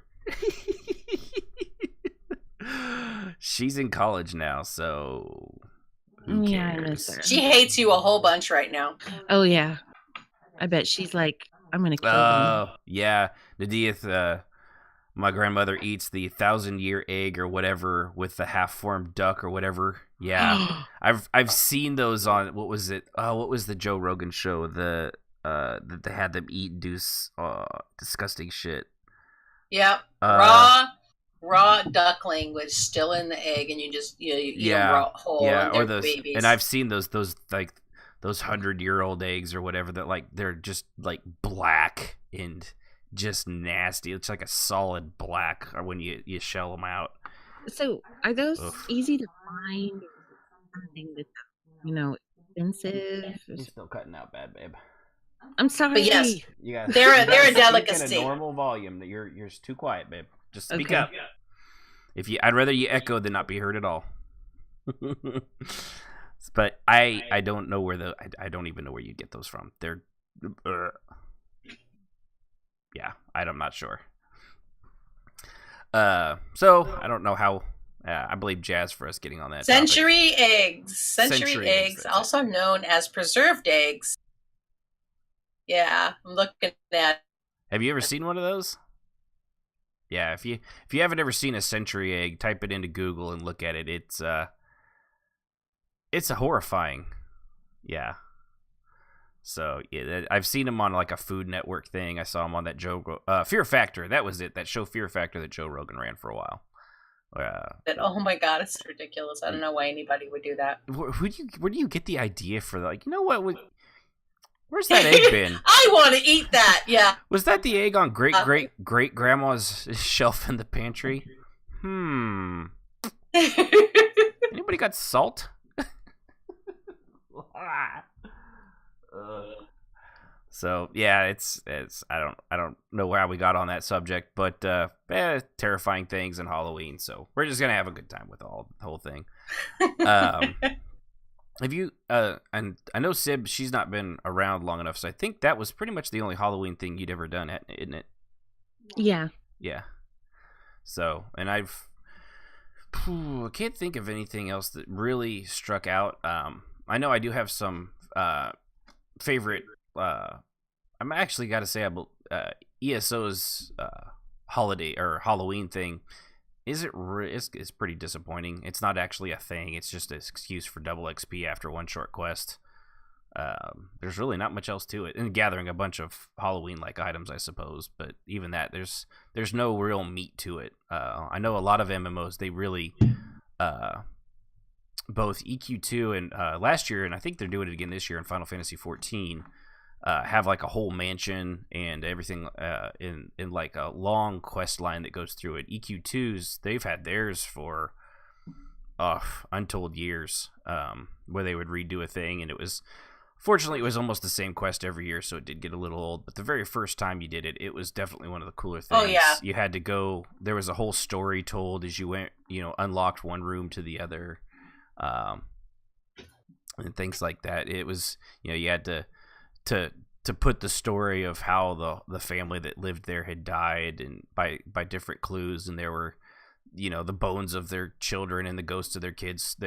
That was such a disturbing story. It really was.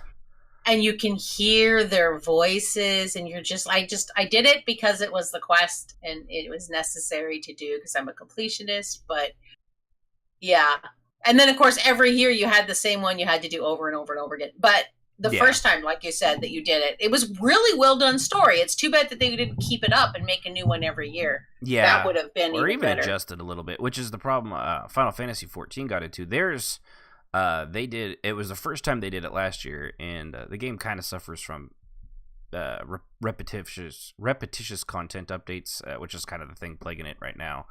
But they actually did something new last year, which was they took I can't remember the name of the mansion, but it was a dungeon in the game early on, and they redid that, cut off certain rooms, and your group would go in there, and there was a combination code that you had to get and piece together throughout the mansion as you went, and to unlock like the last thing, the very end of it. I don't remember what the reward was or the boss.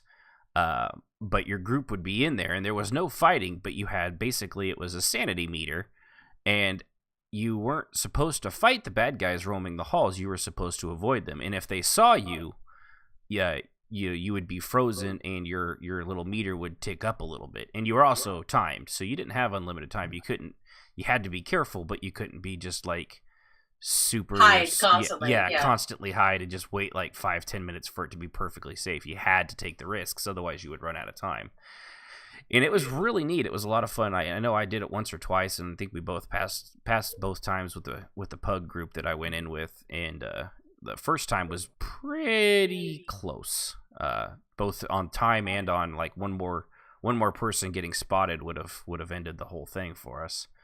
But those were really good events. It's a shame that they don't do more creative stuff. On a lot of MMOs. I don't know what World of Warcraft does. Again, gap in our knowledge base. If there's any World of Warcraft players out there that they could kind of help fill that in. It's a shame we don't have Sib's brother. He's actually played World of Warcraft for ever, I think. I believe they do because I've heard people talking about it, and I know that EQ and WoW have copied themselves back and forth. Yeah, they both came out within the same year, if I remember right, and they tried to be rivals, but World of Warcraft just bombed them out of the water. Obviously, 10 million players at one time, as opposed to EQ2's probably 100,000 right now, if that. But yeah, it's depending. Yeah, if that. You there, Jess? Yeah, I'm here. If you can hear there me. There you are. Yeah. You were cut out a little bit there. Yeah, I'm having some connection issues. It's me this time. Okay. Well, I figured. Yeah, this is just. It went to the red. Technical. So today's just the day, apparently. It's our 20th episode. We've actually done very, very good on all sorts of stuff. So naturally, everything is going to fall apart and not work, or I'm going to echo, or Sib's going to echo, or I'm not going to be heard, or she's not going to be heard, or you're going to hear my dogs up and disappears for no reason.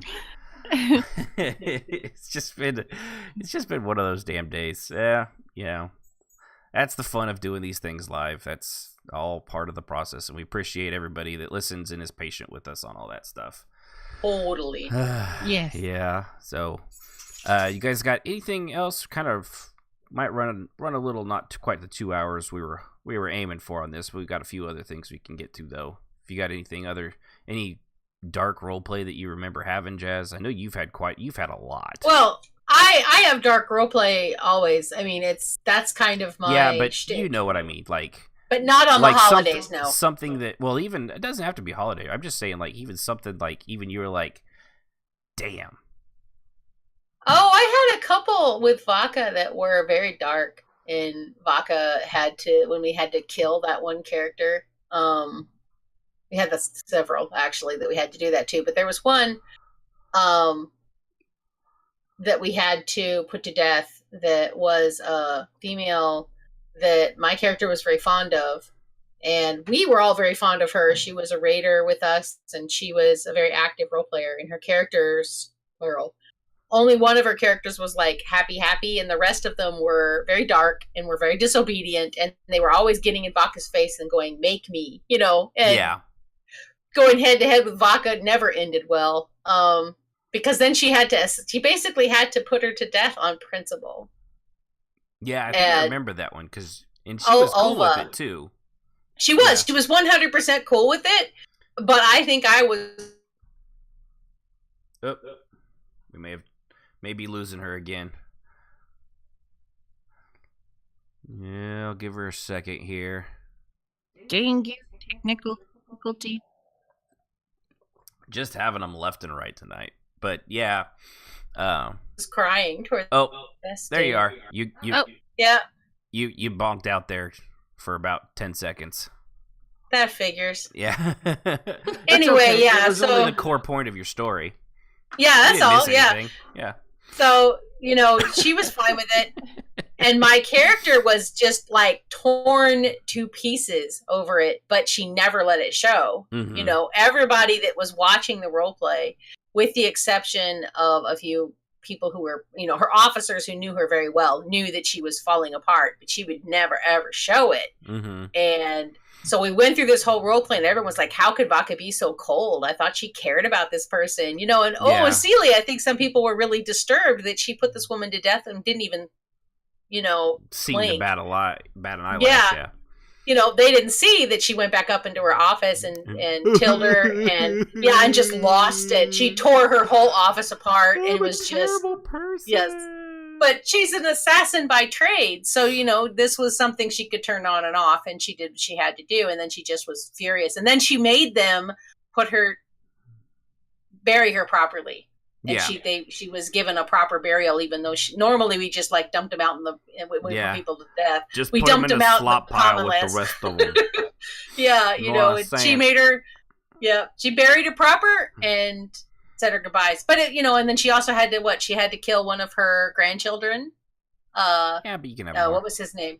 Yeah, Kogaji. She had to kill Kogaji. Oh yeah, I remember. And because he was so broken from everything that had been done by his father that he was trying to orchestrate the end of the world. So Baka put him to bed permanently. Yeah. So but that kind of stuff is always really dark and is really intense. Yeah, and it doesn't get to happen like that very often because there's very obviously most people when they make their character, unless it's for an event, they're permadeath's always off the table. And of course, if always these were people who were okay with it, who wanted to move on, want to play their character anymore, and this was a way to do it. I think the scary ones came up like that one time that both Vaka and Tilder at the same time went into bloodlust. Oh, okay. And chased each other and everyone else around the hall trying to eat them. I don't know if I was around for that one, was I? No, you weren't. You weren't there for that one. That was Logan. That was Wolf. What's his name? Greiger. That was back in Greiger's time. So, and Greiger was desperately trying to keep the two of them from killing each other, and in the process, they were both trying to kill him. Yeah. And they eventually threw the two of them into a room together and hoped to God they didn't kill each other. And they didn't. They tried, but they didn't. And then they both came out of it in one piece. So, but it was a lot of fun. It was apparently one of the favorite RPs of the guild for a long time because they all got to see Vaka in all of her scary glory. Completely no clothes, no cares, no illusions, all that. No smoke and mirrors. This was Vaka going, "Hi, come here closer. I want to kill you. You're hungry. I'm hungry." You know, and it was fantastically fun. Feast on your flesh and flay your marrow from your bones. Yeah, I mean, she was talking like that basically. She'd like switch to a really sweet, siren-like, trying to get people to come closer to her so she could that eat succubus them. part of her. Yeah, the succubus part of her came out, and it was very freaky for everybody to see perfectly coiffed, calm, in control Vaka in this state of rar. Was a lot of fun. Rar. Is that the technical term? Rar. And I think the funniest part was it wasn't planned. It just kind of happened, and then when she went into bloodlust, one of the newer members of the guild opened the door in the healing room. There was all these wards in front of the door, so she couldn't get out when she was locked in there, and he opened it because she was calling to him. He was the idiot in the movie. Everyone in the theater's like, no. And she just about killed him. The only reason she did it is because Greiger grabbed him and literally threw him across the whole clinic through a wall. He almost died from that, but it got him away from Vaka. Vaka. Being ripped in half. Right, because she would have eaten his soul too, so that would have been the end of that. So like a tasty treat. Yeah, like a chip, man. Can't eat just one. But I always enjoy the dark role play as well. I can't do it all the time. It wears on me after a while. Draining. Yeah, it's exhausting. Terribly draining. And it can really, like our last episode, it can really start to affect your thinking in real life if you stay, because to get in the character's mindset, you've got to get. It's kind of like you're type acting, I guess. Yeah, you are. And I think that and I told people who play dark characters, you're also your friend, or you'll lose your mind. Nobody's perfect, and eventually it will start affecting you. So it's important to get away from your intense characters and play someone lighthearted and fun now and then. Yeah, or just go off and level and play around with it a little bit. Otherwise, it could start to, it could start to be a bit of a downer. it's like it's a little too much for me. Definitely, she was very hard to play. So I had lots of alts. I had 23 of them actually. Yeah. Wow. I took the whole alt thing to heart. The whole altaholic was it was a literal. I had never been one before, but after I started playing Vaka, this is a safe place. Show us on this character where the alts touched you. Here and here and here and here and here. Yeah. But we appreciate everybody putting up with some of the technical errors we've had this go around, and one gigantic flub on my part, and I apologize to Sib for that, but her story was actually much better with all the sound effects and none of the parts where I had to, where we flubbed and, we repeated things, which is a fun process if you've never done that. You basically speak your line, and then when you're like, you got to start over again, Yeah, the people. Okay, I have no idea what that is. So anyway, yeah, we appreciate everybody hanging in there. You guys on the podcast. Hopefully this will sound okay when it comes out the other end. I'll do what I can. You might want to change how you say that. When it comes out the other end. Hey, it's Halloween. I'm going to stick with it. I got a dog in my front yard that's made of skeletons. It has loose hanging. It looks like skin, but it's actually pantyhose and latex glue with a fake poop behind him. So that's gross. Yeah. I don't know. But, so, appreciate everybody doing that and hanging in there. For our future stuff, I'll go ahead and so we've talked about it a little bit. We're, because some of the way that things fall on, I think our last episode of the year will probably be December 16th. Of course, still going to do every 2 weeks, but I think that is where that falls on. Bring up my handy computer calendar here. Let's see, what is the 28th? So we'll have 11th. Is that right? Oh, might have to. And then 25th of November, and the 9th. I got off, didn't I? The 25th will be Thanksgiving. Yeah, I was gonna say. So we might have to. I hadn't looked that No, far there'll be ahead. a couple times when we won't be able to because of holidays. Yeah. Yeah. So it's gonna be with. Maybe we can skip it to the 2nd. Yeah. I don't know. Yeah, we might have to shuffle things around. We've done it once before where it's something that falls on a major holiday. We did it the week before or the week after. So then we had a break and then did an episode 1 week after the other. And we'll probably do our last one for the year on the 16th, because then after that is the Christmas, New Year's, and then New Year's, and then so after the New Year, we'll probably come back and probably do that first Saturday and restart on which will be the 6th of January. One thing we are thinking of doing, we have discussed it, is taking the show from bi-weekly to a weekly show.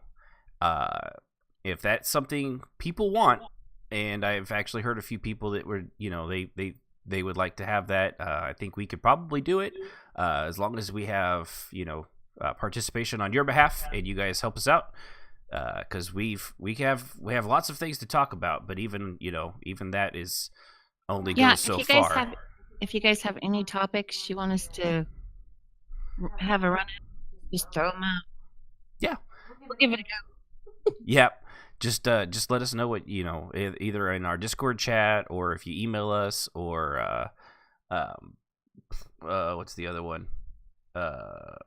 Facebook. That's the other one.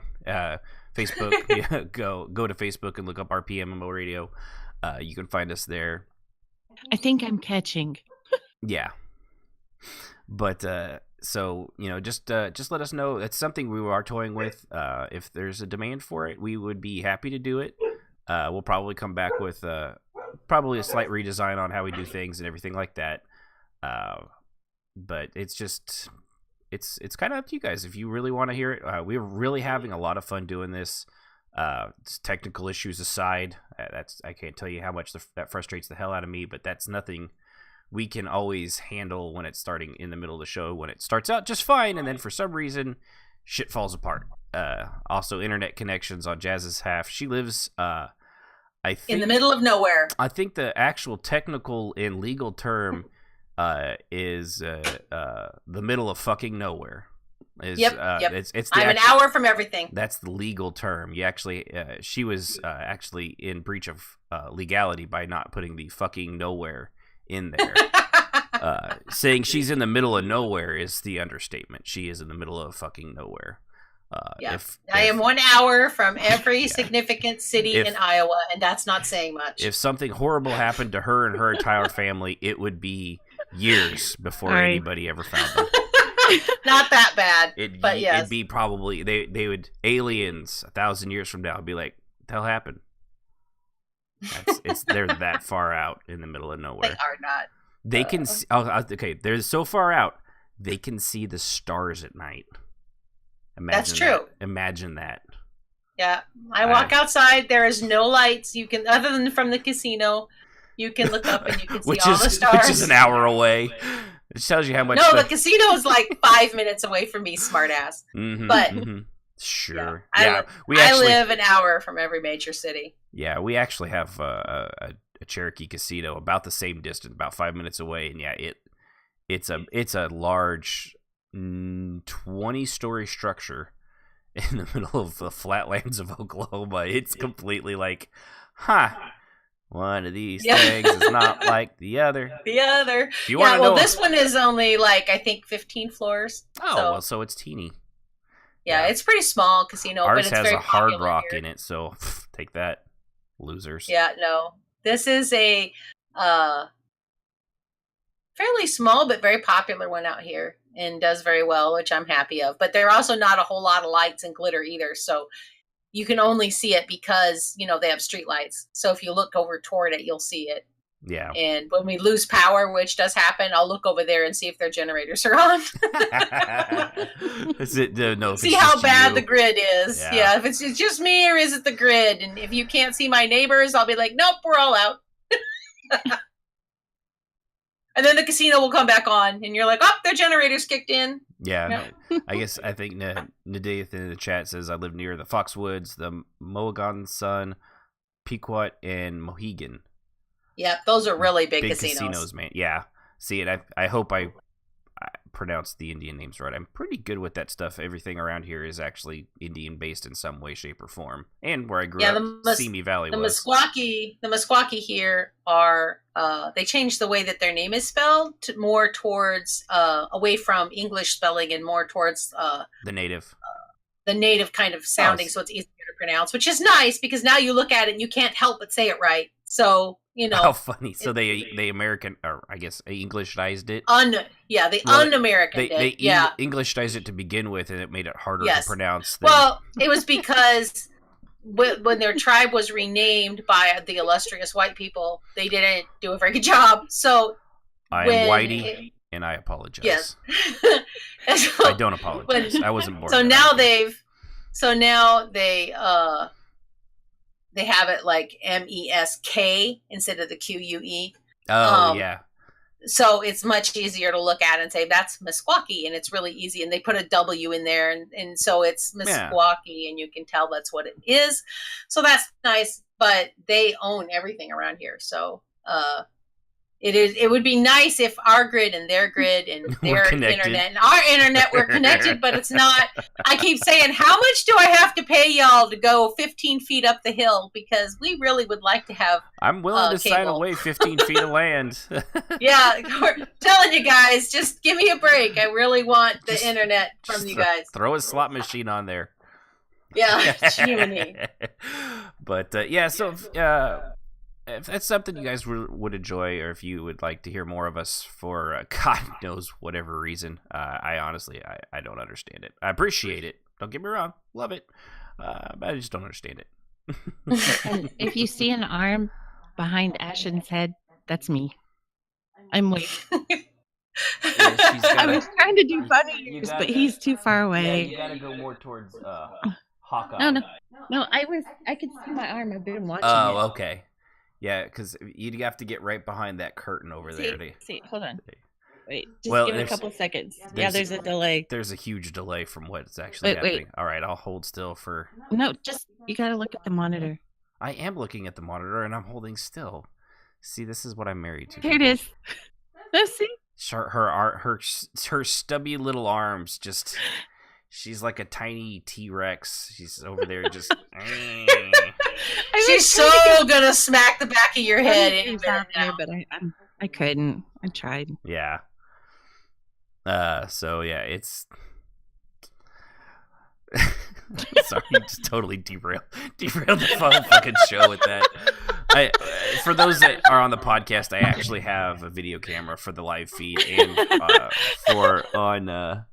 when we put it on YouTube. It's something I'm trying out so that you can see me when I start. I plan on streaming while playing some games.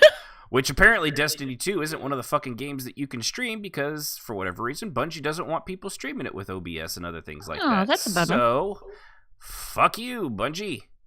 That was one of the reasons I got it on the computer was because I thought, oh, that'll be fun to stream, and you know, I could actually joke around and anytime I'm chatting with someone, RP like I'm actually the character and be annoying about it. Turns out, no, it just shows a giant black screen and my big fat white monkey head on there, and that's all you see. No one wants to hear you, really? I can't imagine. You're just such a nice person. Nobody likes you. See in my stream. Yeah, your kids just called me. Yeah, they don't like you either. That's like true. you. I like Thank you. One day we're gonna meet and we're gonna sit together and you're gonna realize how you are. Say that again. You cut out there real quick. You're gonna realize how outnumbered you are when she and I get in the same room together. That's right. That's when I get to actually be who I really am on the inside. And let loose the cannons of war. So anyway, I think we're gonna wrap up the show because we're just rambling now. Yep. Yeah. Yeah, we are. That's true. Someone's had one too many vodka apples. I've had a lot of caffeine. Jazz is just jazz. Jazzing with jazz. Jazzing with jazz. So. Woohoo! Listen, everybody, honestly, appreciate you guys tuning in to RPMO Radio. This is our 20th episode, the Halloween special. Hopefully you enjoyed the 3 stories.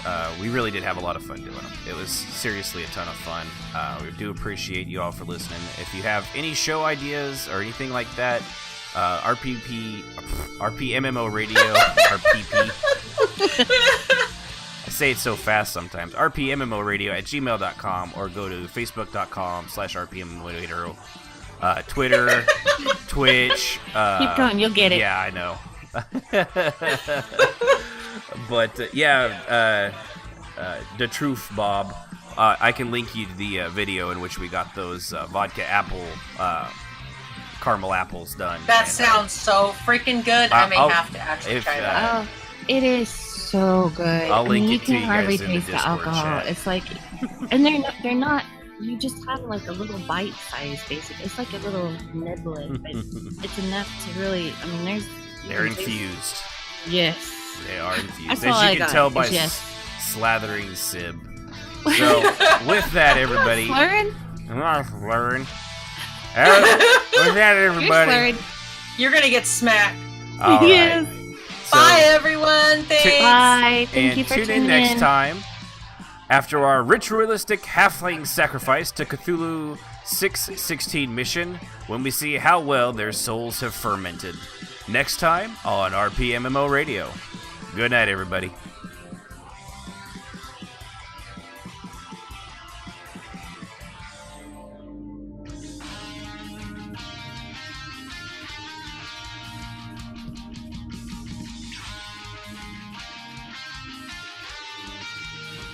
The thoughts and opinions expressed by RPMMO Radio are just that, and should not be taken as the gospel truth, but pretty close to it. Music provided by Husky by the Geek. Visit him at youtube.com/HuskyByTheGeek to hear all his great rock covers.